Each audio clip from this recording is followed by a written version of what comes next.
Il est 3 heures du matin. Tu es allongé dans ton lit, les yeux ouverts, le cœur serré, et tu sais exactement pourquoi tu ne dors pas, parce que dans ta tête tout s'emballe. Tu te dis, et si je perds mon travail, et si elle me rejette, et si je tombe malade, et si tout s'effondre. Alors que concrètement, rien n'est en train de se passer. Mais intérieurement, tu es déjà en train de vivre plusieurs drames à la fois. Tu souffres de choses qui n'existent pas encore, tu pleures des pertes qui ne sont jamais arrivées. Tu vis dans un futur imaginaire qui te vole toute ta paix. Aujourd'hui, j'aimerais qu'on parle de ça, de cette prison mentale, des scénarios catastrophiques, de ce West-West du futur et surtout de comment en sortir avec douceur, lucidité et confiance en Allah. Parce que ton cerveau pense qu'il te protège, mais en réalité, il t'épuise. Quand on imagine toujours le pire, ce n'est pas parce qu'on est faible. C'est parce que notre cerveau est bloqué en mode alerte. Il prend une situation normale et il saute directement à la fin tragique. Un mal de tête devient une maladie grave. Un silence devient un abandon. Une erreur devient une catastrophe irréversible. Et sans même t'en rendre compte, tu passes de ce n'est pas agréable à c'est la fin. Ton cerveau ne regarde plus les nuances, il ne voit plus les autres possibilités, il vit plus dans le présent, il vit dans la peur. Pourquoi il fait ça? Parce qu'il est programmé pour détecter le danger. À une époque, c'était utile pour survivre. Aujourd'hui, il voit des menaces partout. Un message du patron, un changement de ton, une sensation dans le corps, une incertitude. Et il te murmure, attention, danger. Il y a aussi une illusion de contrôle. Comme si en imaginant le pire, tu pouvais t'y préparer. Mais en réalité, tu te prépares pas. Tu t'uses. Et plus il y a de l'anxiété. Quand ton système nerveux est constamment tendu, il cherche des problèmes même quand il n'y en a pas. Et enfin, il y a le West-West. Ces pensées qui s'invitent sans permission, qui exagèrent, qui dramatisent, qui font croire que tout va mal finir. Mais laisse-moi te dire une chose importante. Ce mode de fonctionnement te coûte cher. Il te vole de ton sommeil, ta capacité à être présente, ton énergie, ta joie, il fatigue ton corps, il affaiblit ton cœur, il te maintient dans une tension constante et parfois il abîme même ta relation avec Allah. Parce que quand tu imagines toujours le pire, tu oublies qu'il est aux commandes. Tu oublies qu'il prend soin de toi.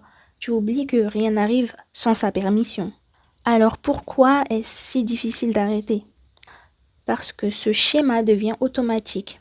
Ton cerveau a appris cette route et il l'emprunte sans te demander ton avis. Parce que tu crois inconsciemment que t'inquiéter protège, alors qu'en réalité ça ne te protège de rien. Et surtout parce que lâcher prise fait peur.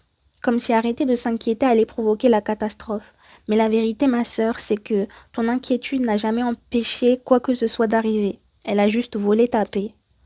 La première chose à faire, ce n'est pas de te battre contre tes pensées, c'est de les reconnaître. Quand la spirale commence, dis-toi intérieurement. D'accord, mon cerveau est en train d'imaginer le pire. Rien que ça crée de l'espace. Tu n'es plus la pensée, tu es celle qui l'observe. Ensuite, reviens ici. Maintenant, dans ton corps. Regarde autour de toi, ressens le sol sous tes pieds, respire lentement. Rappelle-toi que là tout de suite, tu es en sécurité. Respire profondément, laisse ton système nerveux se calmer. Ton corps a besoin de sentir que le danger n'est pas réel. Quand ton esprit te montre un film catastrophique, demande-toi doucement, est-ce que c'est un fait ou une supposition? Très souvent, ce n'est qu'une hypothèse parmi des dizaines d'autres.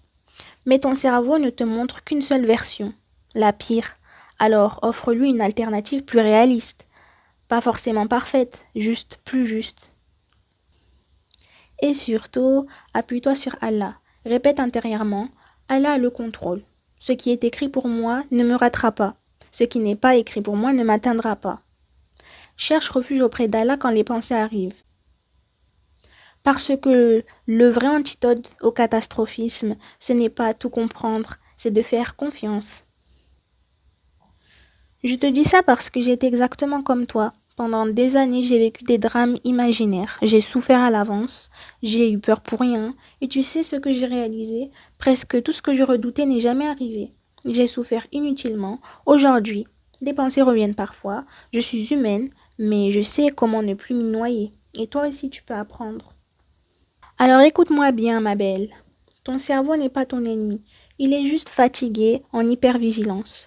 Ton rôle, c'est de lui apprendre qu'il peut se reposer, que tout n'est pas une menace.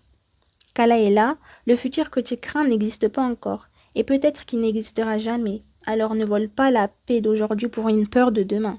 Reviens ici, maintenant. C'est le seul endroit où la vie se déroule vraiment.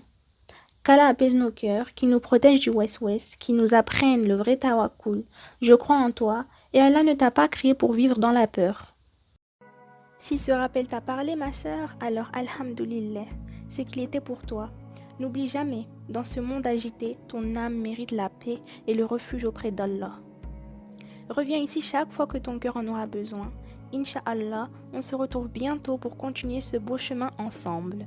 Prends soin de toi et surtout, garde ton cœur connecté. Fi amanillah.